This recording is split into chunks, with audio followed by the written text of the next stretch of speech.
Okay guys, I am back. இப்போ வந்து பார்த்தீங்கன்னா India vs USA. Next India வந்து பார்த்தீங்கன்னா யூஎஸ்ஏ கூட விளையாட போகிறாங்க. ஆல்மோஸ்ட் வந்து பார்த்தீங்கன்னா சூப்பர் 8 போயிட்டாங்க இந்தியன் டீம்.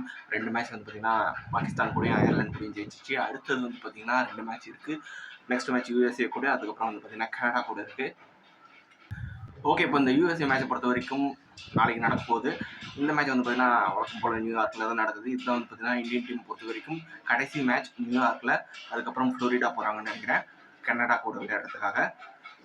ஓகே, இந்த ஒரு மேட்சை பொறுத்த வரைக்கும் இந்தியன் டீம் ஜெயிக்கிறதுக்கான வாய்ப்பு இருக்குது. இருந்தாலும் யூஎஸ்ஏ பொறுத்த வரைக்கும் ஒரு நல்ல டீம், நல்லா ஃபைட் பண்ணுறாங்க இந்த ஒரு வேர்ல்டு கப்பை பொறுத்த வரைக்கும். அப்படின்ற போது எந்த ஒரு டீமையும் நம்ம ஈஸியாக எடுத்துக்கூடாது அப்படின்றது தான் யூஎஸ்ஏவை பொறுத்த வரைக்கும் நம்ம தெரிஞ்சுக்க வேண்டிய ஒரு விஷயம்.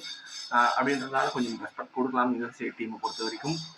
இருந்தாலும் நம்ம ஒரு போலிங் அட்டாக் இருக்குது பார்த்தீங்கன்னா, அந்த ஒரு போலிங் அட்டாக்கு அகைன்ஸ்டாக யூஎஸ்ஏ வந்து பார்த்திங்கன்னா தாக்கு பிடிக்கிறது ரொம்ப ஒரு கஷ்டமான விஷயம் என்னை பொறுத்த வரைக்கும்.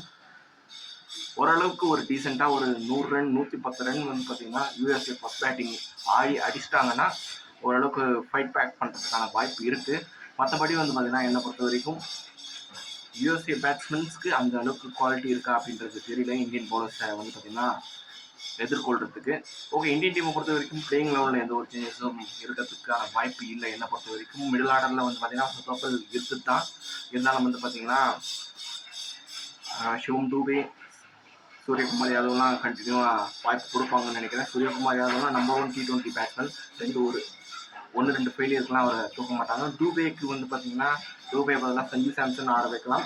இருந்தாலும் டூபேவை பேக் பண்ணுவாங்கன்னு நினைக்கிறேன். ஏன்னா ஒரு எக்ஸ்ட்ரா ஒரு போலிங் ஆப்ஷன் அவர் அப்படின்ற போது டூபேவை இந்தியன் டீம் பேக் பண்ணுவாங்க அப்படின்ற மாதிரி நான் நினைக்கிறேன். வழக்கம் போல் ரிஷப் பண்ட் நம்பர் 3 வந்து பார்த்தீங்கன்னா பர்ஃபெக்டாக ஆடிட்டு இருக்காரு.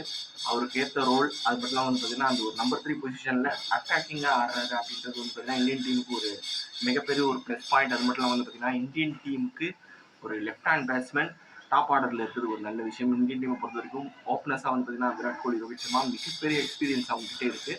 ஏகப்பட்ட எக்ஸ்பீரியன்ஸ் அவங்ககிட்ட இருக்குது. அப்படின்ற போது ஒரு எக்ஸ்பீரியன்ஸ் ஓப்பனிங் காம்போ அப்படின்ற போது நம்ம ஓப்பனிங் பொறுத்த வரைக்கும் பயப்பட தேவையில்லை. நியூயார்க்கில் கொஞ்சம் ஸ்ட்ரகிள் ஆகுறாங்க. ஏன்னா போலிங் கண்டிஷன் போலிங்க்கு சாதகமாக இருக்க விக்கெட் அப்படின்றதுனால. ஓவரால் இந்த இந்தியா யூஎஸ்ஏ மேட்சை பொறுத்த வரைக்கும் யூஎஸ்ஏ டீம் ஒன்று டாமினேட் பண்ணாங்கன்னா அவங்களோட போலிங்கை வச்சு டாமினேட் பண்ணுறதுக்கான வாய்ப்பு இருக்குது. இந்தியன் டீமுக்கு ஃபைட் கொடுக்கறதுக்கான வாய்ப்பு இருக்குது. மற்றபடி யூஎஸ்ஏ டீம் வந்து பார்த்திங்கன்னா இந்த மேட்சை ஜெயிக்கிறதுக்கான வாய்ப்பு கொஞ்சம் கம்மி தான் என்னை பொறுத்த வரைக்கும். வெயிட் பண்ணி பார்க்கலாம், ரிசல்ட் என்ன வேணால் வரலாம்.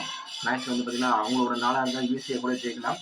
இருந்தாலும் இந்தியன் டீம் தான் வந்து பார்த்திங்கன்னா ஜெயிக்கிறதுக்கான வாய்ப்பு அதிகமாக இருக்குது அப்படின்றத நான் வந்து சொல்லிக் கொள்கிறேன். ஓகே, அடுத்து நம்ம அடுத்த வீடியோவில் பார்க்கலாம். இந்த வீடியோ பிடிச்சிருந்தா லைக் பண்ணுங்க, ஷேர் பண்ணுங்க, சேனல் மறக்காமல் சப்ஸ்கிரைப் பண்ணி வச்சுக்கோங்க.